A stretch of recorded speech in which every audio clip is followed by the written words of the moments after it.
ဆရာကြီးဦးထုံးဝင်းပေါ့လေဆရာကြီးဦးထုံးဝင်းဒီနမောက်မြို့မှာဒီ YMA အသင်းပေါ့နော်ဖြစ်မြောက်ရေးအတွက်ဟိုဘယ်လိုရည်ရွယ်ချက်နဲ့များဆရာကြီးဦးဆောင်ပြီးတော့ဒီ YMA ဒီဗုဒ္ဓဘာသာကလန္တယူဝအသင်းကြီးကိုစတင်တည်ထောင်มาလဲဆရာကြီးဒီအသင်းကြီးကငယ်တော့အတိုင်းသမိုင်းဘာသာမှာသင်ခဲ့ရတယ်ဆရာကြီးဦးအေးကြိုင်းတို့နော်ငယ်ဆရာတွေပေါ့အလယ်တန်းပြတော့ဟုတ်ကဲ့အလယ်တန်းကျောင်းသားဘောအလုံးအတိုင်းဒါလွတ်လပ်ရေးကြိုးပမ်းမှုရဲ့ပထမဦးဆုံးသောအသင်းကြီးဆိုတော့ရဲ့စိတ်ထဲမှာတော့အများအားစွဲမြဲနေတယ်ဒီနေ့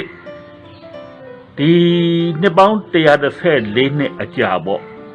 ဒီ2020ခုနှစ်မှာ YB အသင်းကြီးပြန်လည်ပြီးတော့ရဲ့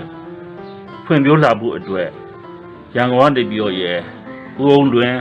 နော်မြောက်ကလာပါတော့မှနေတဲ့အမျိုးသားရေးဆရာကြီးဦးအောင်တွင်က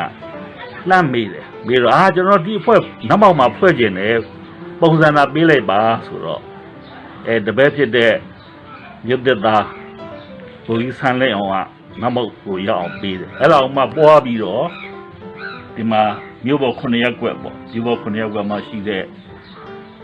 အမျိုးသားရေးအင်အားစုတွေပေါ့ပါတီကတော့အစုံမဲ့အနီလဲပါတယ်အစိမ့်လဲပါတယ်တာဆာညောအကုန်ပါတယ်ဟုတ်ကဲ့အင်အား40လောက်သူတို့ဆန္ဒနဲ့ကိုပဲ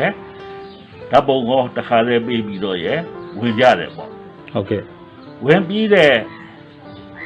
နောက်မှာရန်ကုန်ကနေပြီးတော့လှမ်းပြီးတော့ဖိတ်တယ်ပေါ့ဖေဖော်ဝါရီ9ရက်နေ့မှာ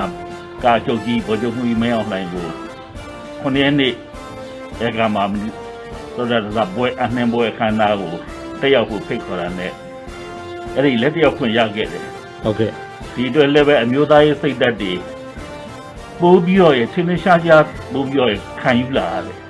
ဒီလူဆရာတော်ကြီးပြောတယ်နိုင်ငံသားငါမဟာနာကအဖွဲ့ဥက္ကဋ္ဌဆရာတော်ကြီးဒေါက်တာဥက္ကုပါရလည်းပြောတယ်အင်းစိန်ရောင်မှာပြည်ရည်စာတင်တဲ့ဆရာတော်ကြီးကလည်းအဲ့အခမ်းအနားမှာပြောတယ်နောက်ကာချုပ်ကြီးကိုယ်တိုင်ကလည်းဒီအမျိုးသားရေးအသင်းကြီးကိုဆက်လက်ပြီးရှင်းတာအောင်ဆောင်ရွက်မယ်ဆိုတာကိုသိလျက်တော့အတိုင်းမသိဝမ်းသာတယ်တော့ဒီခေတ်ဒီအခါမှာဒီနေ့အချိန်ခါမှာတိုင်းပြည်မှာကြည့်လိုက်ရင် liberal ဝါဒတွေလွှမ်းမိုးနေတဲ့အချိန်ဆိုတော့အမျိုးသားရေးအင်အားစုတွေတိတ်ကွမှုတွေလည်းခန်းနေရတဲ့အချိန်ဆိုတော့ဒီအသင်းကြီးတော့ပဲဖြစ်အောင်နောက်မှမှလုပ်မယ်ဒါအမျိုးသားရေးအသင်းကြီးပဲဒါပါတီမဟုတ်ဘူးအသင်းကြီးအမျိုးဘာသာသာသနာပညာဆိုတဲ့ရည်ရွယ်ချက်တွေနဲ့လည်းပေါင်းမြောက်အောင်ဆောင်ရွက်မယ်ဆိုတဲ့ရည်ရွယ်ချက်နဲ့ဒီအသင်းကြီးကိုစတင်ပြီးတော့လက်ခံလာခဲ့တာပါဒီဗုဒ္ဓဘာသာကလန္တယူဝအသင်းပေါ်မှာပေါ့နော်ဒီကျွန်တော်တို့ဗုဒ္ဓဘာသာသာနာတော်အတွက်ဆရာကြီးအနေနဲ့ဘယ်လောက်ထိမျှော်ကိုးကြလဲဗျာဗုဒ္ဓဘာသာကလန္တယူဝအသင်းကနေဥဆောင်ပြီးတော့ဗုဒ္ဓသာနာတော်ကြီးဆက်လက်ပြီးတော့တည်တံ့ခိုင်မြဲပြီးပြန်ပေါ်နိုင်ဖို့ရာအတွက်ဒီနမောက်မြို့နယ်မှာတက်တဲ့သူများကျူစားရုပ်ပန်းဆောင်ရွက်မယ်ဒီနေ့မှာပြောရရင်ဗုဒ္ဓသည်လူသားဖရာဖြစ်တဲ့အတွက်လူသားတွေရဲ့အကျိုးအတွက်မင်္ဂလာ38ပြမင်္ဂလာမှာလည်းပဲဒါလူသားတွေကျင့်သုံးအောင်မဲ့လမ်းကြောင်းတွေလည်းပါပြီးသားဖြစ်တယ်ဒီတရားတွေကိုခိုင်ခိုင်မြဲမြဲသိအောင်လဲဟောပြောမယ်ပူချမယ်ထို့အတူ950ဇတ်လူနော်၄သိန်းရှိတဲ့ကဘာသသိန်းကာလပတ်လုံးဗုဒ္ဓ ဖြည့်ဆည်းကျင့်ကြံခဲ့တဲ့ဗုဒ္ဓဝင်လမ်းကြောင်းနော်ဗုဒ္ဓဖြစ်ပေါ်စီမဲ့လမ်းကြောင်းကျင့်ကြံခဲ့တဲ့ဟာတွေကိုလူတွေသိခြင်းအဖြစ်လူသားတွေဟာလည်းဗုဒ္ဓလူသူတော်ကောင်းစိတ်ထားတွေကိုကျိုးစွန့်အနစ်နာခံလို့တဲ့စိတ်ဓာတ်တွေဒါတွေကိုရှိလာအောင်ဒီ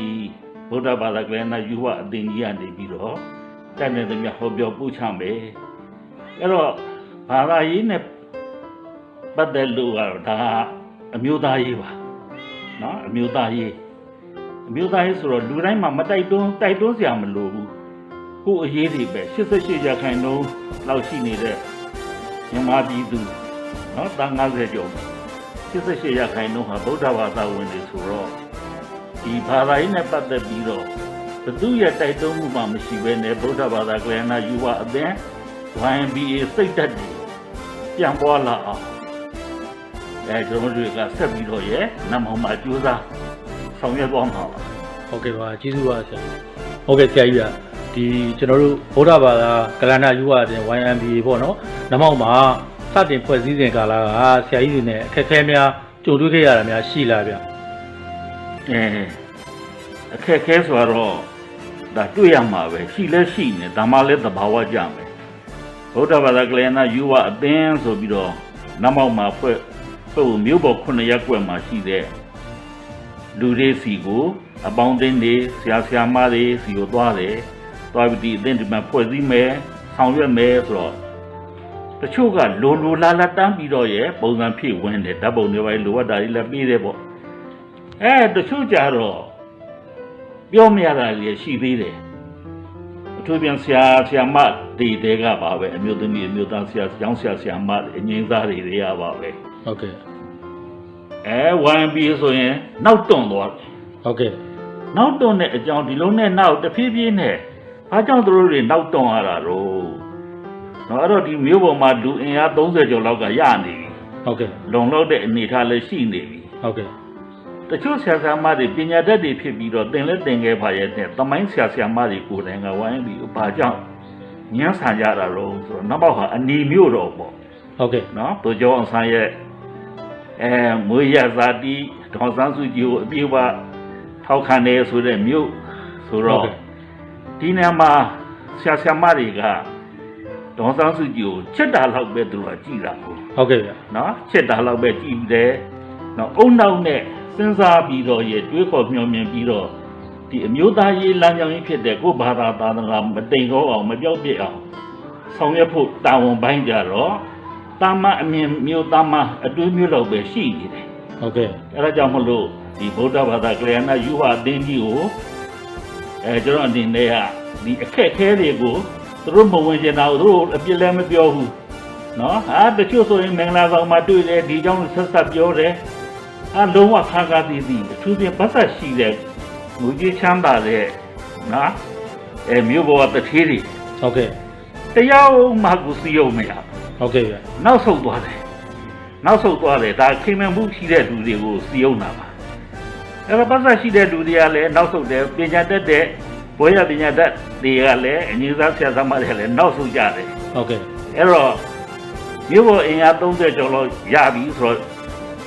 ကပနေဦးနေဆင်းမယ်ဆိုတော့ရွာ3ရွာပေါ့ဟုတ်ကဲ့ရေငါရွာတို့သတို့ကြီးတို့ဂွေးကုန်းတို့အဲ့ဒီကလည်းအင်အား40ကျော်လောက်တမ်းပြီးဆရာတော်အပါဝင်လိုချင်းလိုလာတမ်းပဲဗုဒ္ဓဘာသာကလျာဏယူဝအသင်းကို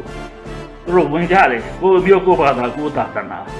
ဝေပြောင်းမှာသိစိုးရိမ်နေဒီတိုင်းပြီးဖြစ်နေတာလေတခြားဘာသာဝင်တွေကဗုဒ္ဓဘာသာအပေါ်မှာထိုးတဲ့တိုက်ခိုက်လာတယ်လေပြည်သူတွေကသိနေတယ်ဟုတ်ကဲ့သိနေတာဆိုတော့ဒီလိုတော့မဖြစ်တော့ဘူးတို့ဒီအသင်းကြီးမှာဝင်ပြီးတော့တို့စောစောတမတတ်တဲ့သမျှဆောင်ရွက်မယ်ပေါ့ဟုတ်ကဲ့ယူအချက်ကတော့နိုဝင်ဘာမှာမင်္ဂလာစာမွေးတွေဗုဒ္ဓစာမွေးတွေကျင်းပနိုင်အောင်အဓိကထားပြီးတော့ရည်ရွယ်တယ်လာမဲ့လူငယ်တွေကလေးတွေဒီဗုဒ္ဓဝင်စာမွေးတွေဖြည့်ခြင်းအပြင်ဗုဒ္ဓအကြောင်းကိုသိလာမယ်ဟုတ်ကဲ့မင်္ဂလာစာမွေးတွေဖြည့်ခြင်းအပြင်လူသားတွေဆောင်ရွက်ရမယ်တာဝန်ပိုင်းနေလေ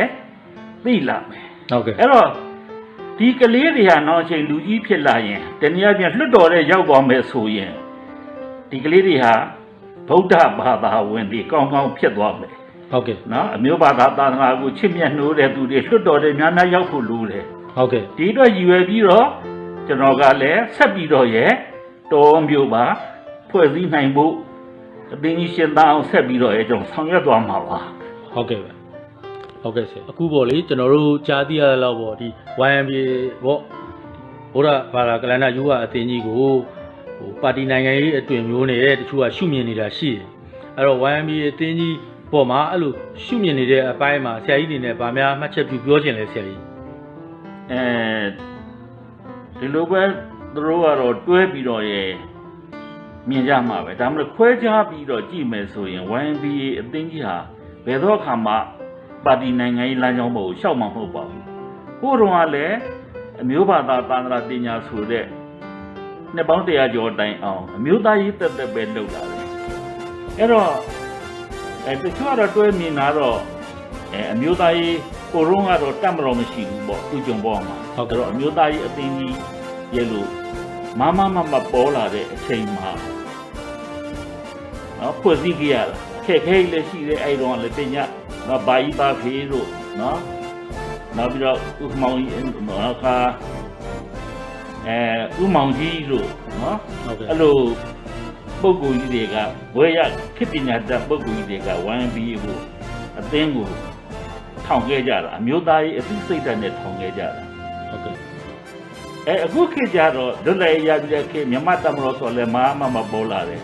မြန်မာတမတော်ဟာလည်းအမျိုးသားရေးအဖွဲ့ကြီးပဲဟုတ်ကဲ့မြို့သားရေးအဖွဲ့ကြီးဆိုတော့ YMBA လည်းမြို့သားရေးအဖွဲ့ကြီးဒီအဖွဲ့နှစ်ခုပေါင်းစပ်လိုက်ခြင်းအပြင်တိုင်းပြည်မှာမြို့သားရေးအင်အားစုကြီးတစ်ခုတော့ဖြစ်သွားမယ်ဟုတ်ကဲ့သို့တော့ပါတီအဖြစ်နဲ့ရတော့ဘယ်တော့ခါမှတမတော်လည်းမဝင်ဘူးဒီဗုဒ္ဓဘာသာကလည်းယူဝအသင်းကလည်းမဝင်ပါဘူးဒါပေမဲ့လို့ပါတီနိုင်ငံရေးထောင်ပြီးတော့ဝင်ကျင်တဲ့သူတွေကိုတော့စောစောပြောခဲ့သလိုပဲဗုဒ္ဓရဲ့စိတ်ဓာတ်နော်ဗုဒ္ဓကိုသိကြအချင်းဗုဒ္ဓလောင်းတရားဒီသူတော်ကောင်းစိတ်ဓာတ်တွေများရှိပြီးတော့တိုင်းကျိုးပြည်ပြုအတွက်နော်လူကောင်းသူကောင်းတွေလွတ်တော်တွေများရောက်သွားဖို့အတွက်ကျွန်တော် YMBA အသင်းကြီးကနော်ဆောင်ရွက်မှာပါဒီပဲအခက်အခဲတွေဒီနေ့ချိန်ထိအောင်လဲအခက်အခဲတချို့ဆိုရင်လဲဘုန်းကြီးရဟန်းတချို့ဆိုရင်လည်းပဲအားမပေးဘူးဒါပေမဲ့အများစုကတော့အားပေးတယ်ဟုတ်ကဲ့နော်အများစုတန်ခါအများစုကတော့အားပေးပါတယ်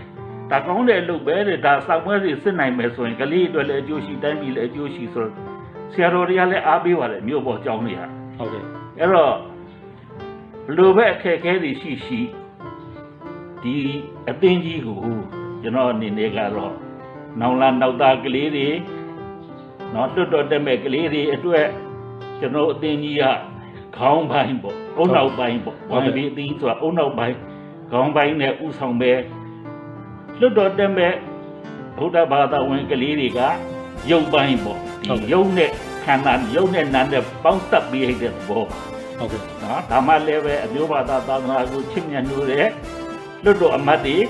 ပေါ်လာမယ်ဒါမှလည်းကျွန်တော်သာသနာကြီးဟာလေထေရဝါဒဗုဒ္ဓသာသနာကြီးဟာလေအတုရှိတည်တတ်ပြီးတော့ရဲ့ကြားရှိသွားပဲဆက်လက်ရည်တည်နိုင်မှာဖြစ်ပါတယ်ဟုတ်ကဲ့ပါကျေးဇူးပါဆရာကြီးဟုတ်ပါတယ်